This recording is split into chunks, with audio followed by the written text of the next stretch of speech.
Bu muhabbet tarihi dillerde bo'ldi doston. Saharlari shodligi, kun batarlari armon. Hech bir oshiq ko'rmagan go'zal edi damlari.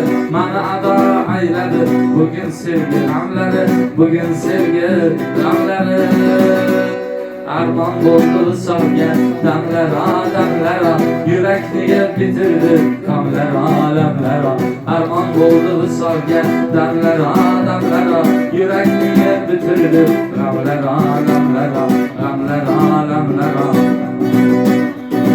Bugün yağmur yuvarmaz gözlerimden yaşım.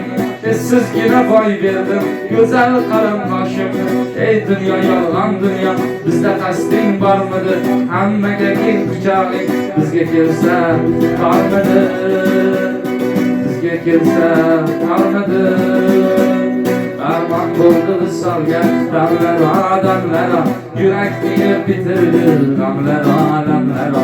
Armon bo'ldi solgan damlara, yurakni bitirdi g'amlara, alamlara.